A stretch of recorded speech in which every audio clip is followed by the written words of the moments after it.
الحمدللہ شعبان المعظم کا مہینہ بھی نصف گزر گیا اور آج 15 تھا شعبان المعظم ہے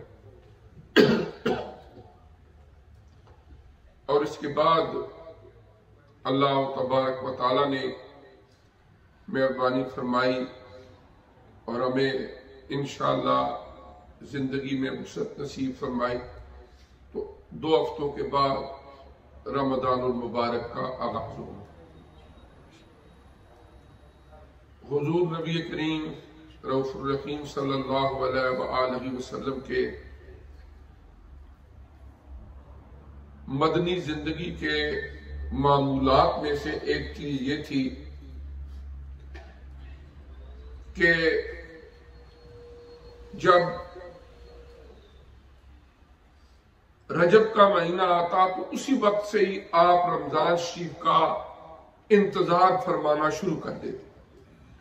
اللہ تبارک و تعالیٰ کی بارگاہ میں آپ التجا کرتے کہ اللہم بارک لنا فی رجب و شعبان وبلغنا رمضان، کہ اے اللہ پاک اس رجب کے مہینے میں، اس شعبان کے مہینے میں ہمیں برکتیں عطا فرمانا اور رمضان شریف کے بابرکت مہینے تک ہمیں پہنچانا۔ اور پھر جب شعبان کا یہ مہینہ آتا تو اس مہینے کو حضور علیہ السلام استقبال رمضان کے طور پر گزارا۔ جس طرح کسی بڑی پرسنالٹی کا ہم نے استقبال کرنا ہو، کچھ نہ کچھ پہلے تیاری کرتے ہیں، اسی طرح رمضان شریف جو عظمتوں برکتوں والا مہینہ ہے، اس کا جو استقبال ہے وہ نبی کریم علیہ السلام شعبان المعظم کے مہینے میں فرماتے۔ اپنے ارادوں کو، اپنی نیتوں کو، اپنے حوصلوں کو مزید مضبوط کر لینا اور کوشش یہ کرنا کہ جب وہ ماہ مبارک سایہ فگن ہو تو اس وقت ہمارے اندر کوئی کالی، کوئی سستی، یہ چیزیں نہ ہوں۔ اپنے آپ کو سٹیڈ فاسٹ ریڈی کرنا شعبان المعظم کے بابرکت مہینے میں یہ نبی کریم علیہ السلام کا مبارک معمول تھا۔ اور اس میں پھر یہ ہے کہ آپ اسی ماہ مبارک سے روزے رکھنے شروع کر دیتے، نفلی روزے شعبان کے، اور حدیث مبارکہ کی روح سے 12 مہینوں میں سے رمضان تو پورا مہینہ ہی روزے رکھتے اور اس کے علاوہ کثرت کے ساتھ آپ شعبان کے مہینے میں روزے رکھتے۔ اور پھر جب شعبان کے مہینے کے آخری دن آتے تو صحابہ اکرام کو اکٹھا کر کے آپ رمضان المبارک کے فضائل بیان کرتے، اس کے ورچوز بیان کرتے۔ انسان چونکہ بھول جاتا ہے، وہ ایک مقولہ عربی کا اول الناس کہ پہلے انسان سے ہی بھول ہو گئی۔ انسان سے بھول چوک ہوتی ہے۔ بعض اوقات انسان کے آشیاء خیال میں بہت ساری باتیں ہوتی ہیں، لیکن موقع مال کے مطابق اگر ان کو ریمائنڈ کروا دیا جائے تو انسان کی جو میموری ہے وہ ریفریش ہو جاتی ہے اور پھر بندے کے اندر ایک جذبہ، ایک طلب پیدا ہو جاتی ہے کہ یہ جو برکتیں، رحمتیں ہیں، ان کو حاصل کرنے کے لیے میں نے پوری جدوجہد کرنی۔ استقبال رمضان کے حوالے سے چونکہ ابھی ایک اور جمعہ بھی انشاءاللہ بشرط زندگی آنا ہے، ورنہ زندگی اس کا کوئی بھروسہ نہیں۔ ضمنی طور پر میں ایک چھوٹا سا واقعہ بیان کرتا ہوں کہ ہمارے بہت ہی عزیز دوست تھے، بڑے ہی نیک پارسا، حضرت علامہ مولانا غفور احمد چشتی صاحب 2015 میں حج بھی ہم نے اکٹھے کیا، اور میں نے حج کے دوران ان کے معمولات دیکھے کہ ان میں کوئی سستی نہیں تھی۔ تہجد سے پہلے اٹھ کے بر وقت حرم شریف میں جانا، اپنے وظائف معمولات کو صحیح طریقے سے رکھنا۔ اکثر و بیشتر بات بھی ہوتی رہتی تھی۔ کل شب برات تھی اور 30 ایئرز سے وہ امام تھے حضرت سلطان بہو ٹرسٹ کا جو برمنگھم میں مرکز ہے، اس میں 8 بجے کے قریب ان کی شام کو طبیعت خراب ہوئی اور کہنے لگے کہ آج چونکہ شب برات ہے تو طبیعت میری ٹھیک نہیں، تو 1 گھنٹہ گھر والوں کو کہتے ہیں کہ میں جا کے ریسٹ کر لوں اور اس کے بعد اٹھ کے میں نے عبادت کرنی۔ اسی سونے کے دوران ہی ہارٹ اٹیک ہوا، تو جب گھنٹے بعد اٹھانے کے لیے گئے تو پتہ چلا کہ ان کی روح پرواز کر چکی۔ یا جو رات گزری ہے میں اس کا واقعہ عرض کر رہا ہوں کہ شام کو وہ ٹھیک ٹھاک، عصر کی نماز انہوں نے خود پڑھائی ہے، جماعت کرائی ہے، لیکن اس بابرکت رات جو ایک طرف شعبان المعظم کی 15ویں رات ہے اور دوسری طرف شب جمعۃ المبارک ہے، ان کی روح پرواز ہے۔ اسی طرح کے بے شمار واقعات ہیں۔ تو ان ساری چیزوں کو دیکھ کے استقبال رمضان شریف کا جو آج کا جمعۃ المبارک ہے، اس پر ہماری کوشش ہوگی کہ چند ایک معروضات عرض کریں فکر آخرت کے حوالے سے، اور یہ ایک مشاہدے اور تجربے کی بنیاد پر پائے ثبوت تک پہنچی ہوئی بات ہے کہ جتنے بھی عقائد اسلامیہ ہیں ان میں جو آخرت کی فکر اور آخرت کا عقیدہ ہے، ہمارے اعمال کی احوال کی اصلاح پر یہ بہت زیادہ اثر انداز ہوتا ہے۔ دیکھیں نا، جب کسی بھی آدمی کو اپنے انجام کی فکر ہوگی تو اس انجام کے نتیجے میں جو کچھ ہونے والا ہے اس کو اپنے حق میں بہتر کرنے کی کوشش کرے۔ ایک چھوٹا سا بچہ جو اسکول جاتا ہے، اس کو پتا ہوتا ہے میں محنت نہیں کروں گا، کل نتیجہ آئے گا، میں فیل ہو جاؤں گا تو میری بدنامی ہوگی، میرا ٹائم ویسٹ ہوگا۔ وہ بھی محنت کرتا ہے کہ جو میرا امتحان ہونے والا ہے اس میں میں پاس ہو جاؤں۔ اس چھوٹی سی فکر کے ساتھ بھی اس کے ذہن میں یہ بات پختہ ہوتی ہے۔ اسی طرح دنیا کی زندگی میں ان گنت اور بے شمار لوگ آئے، اربوں خربوں انسان آتے رہیں گے جب تک اللہ کو منظور ہوگا، اپنا اپنا وقت گزار کے دنیا سے چلے جاتے ہیں۔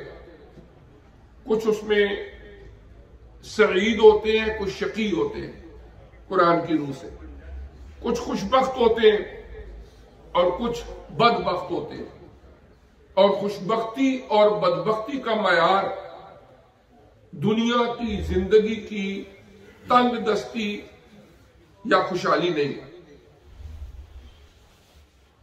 اس لیے کہ یہاں پر تو اللہ تعالیٰ کے نبیوں کے اور اللہ کے بڑے بڑے دشمن آئے جنہوں نے ساری زندگی اللہ کی ذات کی مخالفت کی، اللہ کے نبیوں کی مخالفت کی، لیکن دنیا کی زندگی میں ہم نے انہیں دیکھا کہ بڑی عیاشی میں انہوں نے زندگی گزاری، بڑی فراوانی میں زندگی گزاری۔ فرعون غرق ہوا تھا مصر میں، اور جب غرق ہوا اس سے پہلے تک وہ بادشاہ تھا، اور گیا بھی اسی ارادے سے تھا کہ موسیٰ علیہ السلام اور ان کے ماننے والے اس بحر احمر کے اندر رستہ بن گیا، گزر کے دوسری طرف جا رہے ہیں، اور ان کو چیز کرتے ہوئے ان کے پیچھے جا کے ہم ان کا مقابلہ کریں اور ان کو پکڑے۔ لیکن جب مڈل میں گئے، پانی دونوں طرف سے مل گیا اور وہاں ہی غرق ہو گیا۔ ساری زندگی اللہ تعالیٰ کے نبیوں کی مخالفت کرتا رہا، خود اپنے آپ کو انا ربکم الاعلیٰ کے نعرے لگاتا رہا، لیکن آخری وقت تک دنیا کی زندگی کی عیش و عشرت کی فراوانی نہیں۔ یہ معیار نہیں ہے۔ اللہ تبارک و تعالی اس دنیا کی زندگی کو دارالامتحان کے طور پر ہمارا ٹیسٹ لیتا ہے. کسی کی صبر کا امتحان ہو رہا ہے، کسی کے شکر کا امتحان ہو رہا ہے.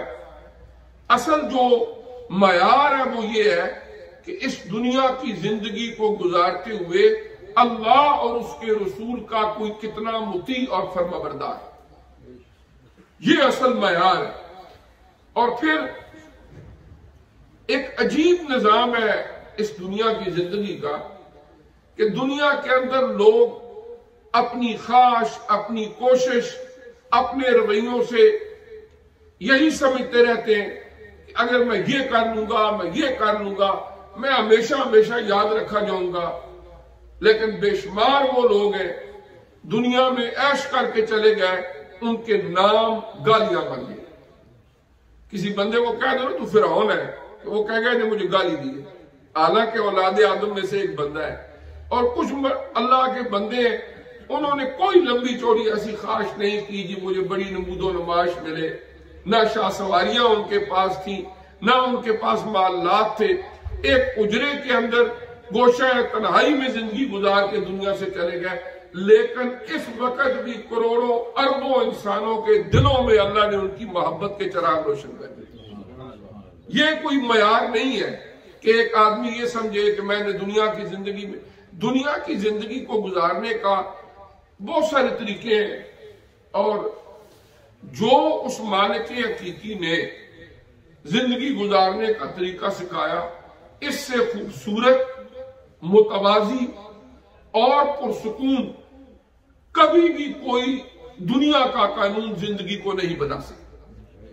اس کی وجہ کہ ہمارے ایک ایک باڈی سیل کو اس اللہ نے پیدا کیا ہے، اور وہ ہی جانتا ہے کہ اس کا سکون کہاں ہے، اس کی جو قلبی طہارت اور پاکیزگی ہے وہ کہاں ہے. وہ اللہ ہی بہتر جانتا ہے. دنیا کی ساری لیجسلیشن، ساری قانون سازیاں مل کے بھی انسان کو وہ سکون نہیں دے سکی، وہ اطمینان نہیں دے سکی. اور پھر اللہ تبارک و تعالی نے، وہ اتنا کریم ہے، اتنا رحیم ہے کہ دنیا میں بندہ بعد میں آتا ہے، اس کے رزق کے دروازے پہلے کھول دیتا ہے. اور پھر یہاں پر رہتے ہوئے بھی اللہ تبارک و تعالی نے کوئی کمی اپنی طرف سے نہیں چھوڑی. ہماری مادی زندگی کی ضرورتیں تھیں وہ پوری کرتا ہے، اور ہمیں ضرورت تھی گائیڈ کی. اللہ نے گائیڈز کے طور پر اپنے انبیاء اور رسل مبعوث فرمائے، کتابیں نازل فرمائی، صحیفے نازل فرمائے. اور ان سارے پروسیس کا صرف اور صرف ایک مقصد تھا کہ یہ انسان اپنی دنیا کی زندگی کے مقصد کو جان لے، سمجھ لے، تاکہ کل یہ جرنی کمپلیٹ کر کے جب اپنی اصل ڈیسٹینیشن پر پہنچے تو وہاں پر یہ کامیاب ہو کامرا. حقیقت میں اللہ تعالی نے ایک روڈ میپ ڈے 1 سے لے کر لاسٹ مومنٹ تک دے دیا، اور اس کے اندر دنیا کی کوئی طاقت ذرا بر رد و بدل نہیں کر سکتی. دیکھیں نا، آغاز کہاں سے ہوا؟ سب سے پہلے اللہ تعالیٰ نے جب یہ ارادہ فرمایا کہ میں پہچانا جو قد کنت کنزا مخفیا احببت ان اعرف فخلقت الخلق اے الانسان. حدیث قدسی ہے، اللہ پاک فرماتے ہیں میں چھپا ہوا خزانہ تھا، میں نے چاہا کہ پہچانا جاؤں، اور اس مقصد کے لیے، اس معرفت کے لیے تخلیق انسانی کا ارادہ کیا. اب جب ارادہ کیا تو فرشتوں کو فرمایا، اللہ کی ایک صفت ہے قرآن میں المصور. عربی زبان میں مصور کسے کہتا ہے؟ فوٹوگرافر. آج کل جو جدید عربی ہے اس میں اگر آپ کہیں مصور تو وہ کہتے ہیں فوٹوگرافر، جو وہ بھی تصویر بناتا ہے نا. اللہ تعالیٰ نے اپنا ایک وصف رکھا سورہ الحشر میں، المصور. کہ اللہ تعالیٰ تصویریں بنانے والا ہے۔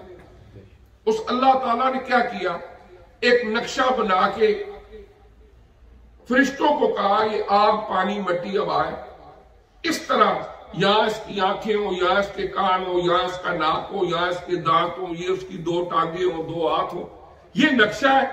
آپ نے اس سارے مواد سے ایک شکل و صورت بنا لی، فرشتے اس نقشے کے مطابق انسان کی شکل بنانے لگ گئے۔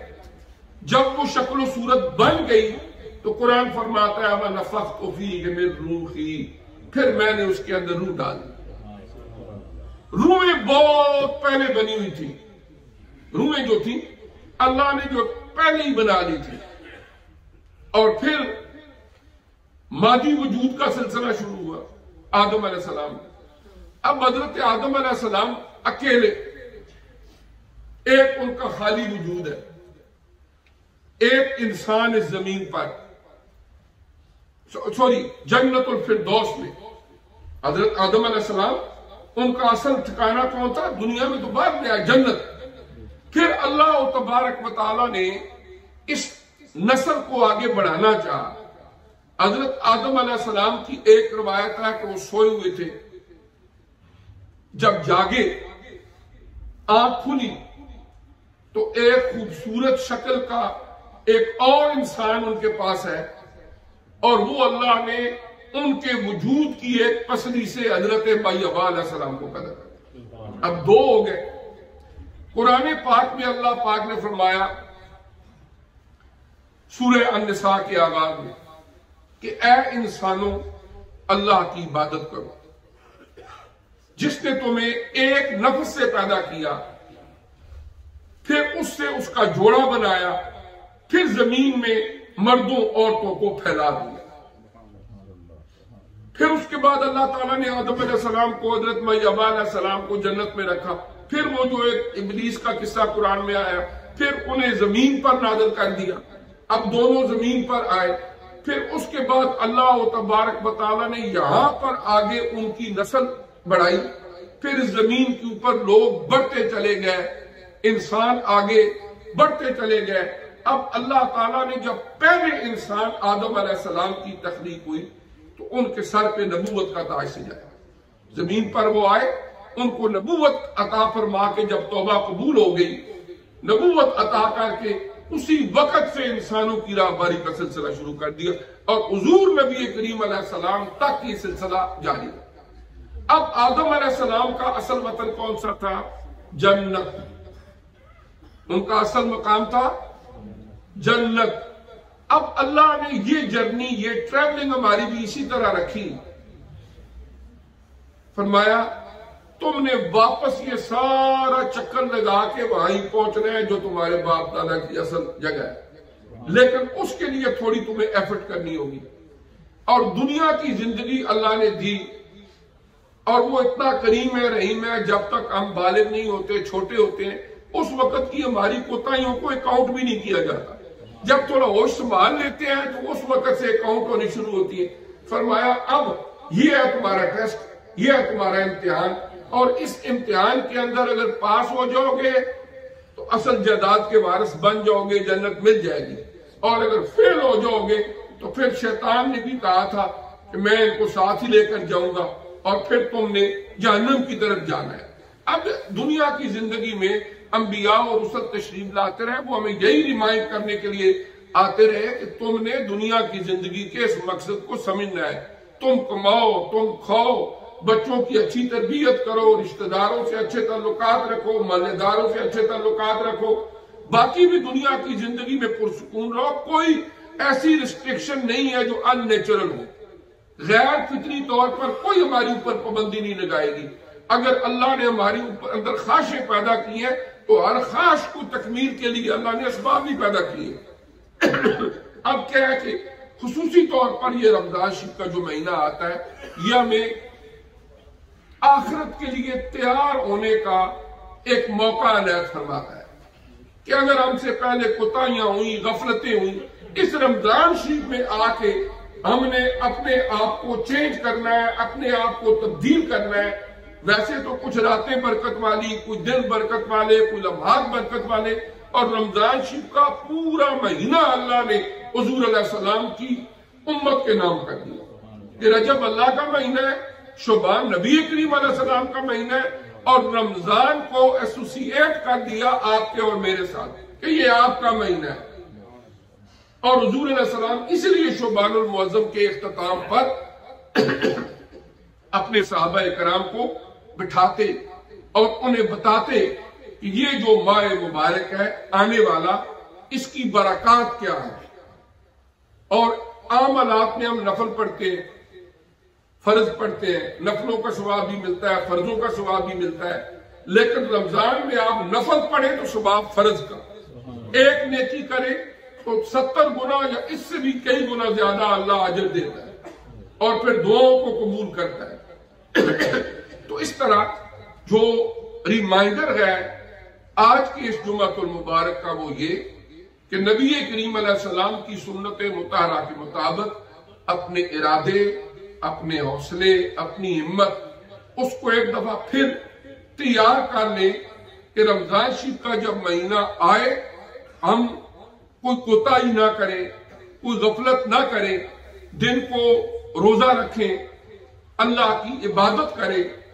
اور کچھ گناہ وہ ہوتے ہیں جو 24/7 حرام ہے، جھوٹ بولنا، غیبت کرنا، حرام کھانا، بدکاری کرنا کسی لمحے بھی جائز نہیں۔ تو کچھ عارضی طور پر ہماری اوپر پابندیاں لگتی ہیں، تو ہم کوشش کریں کہ جہاں عارضی پابندیوں کے اوپر مکمل طور پر عمل درآمد کرتے ہیں کہ ذرا سی کو منہ میں چیز ڈال دی تو فوراً فون کیا، او جی غلطی سے میرے منہ میں ڈال دی، میرا روزہ ٹوٹ تو نہیں گیا، اتنا خوف۔ تو باقی جو چیزیں ہیں، جھوٹ، غیبت، کسی کا حق کھانا، یہ وہ اس طرف ہم توجہ ہی نہ دیں، وہ اسی طرح روٹین سے چلتا رہے۔ پھر بھی اس کا مطلب یہ ہوا کہ رمضان شریف کے اصل مقصدیت کو ہم سمجھنے میں شاید کچھ قاصر رہے ہیں۔ تو اس طرح یہ ہے کہ انشاءاللہ حضور علیہ السلام کی جو استقبال رمضان کی حدیث ہے، حضرت سیدنا سلمان فارسی رضی اللہ تعالیٰ عنہ سے روایت، اس کے کچھ مفاہیم جو ہے وہ حضور علیہ السلام کی سنت مطہرہ پر عمل کرتے ہوئے اگلے جمعے عرض کریں گے کہ رمضان شریف کی برکات کیا ہیں، جنہیں سمیٹنے کے لیے ہمیں اپنی طرف سے پوری کوشش کرنی چاہیے۔ اللہ تعالیٰ مجھے بھی آپ کو سمجھنے کی اور عمل کی توفیق ازانی عطا فرمائے۔ جزاکم اللہ خیر۔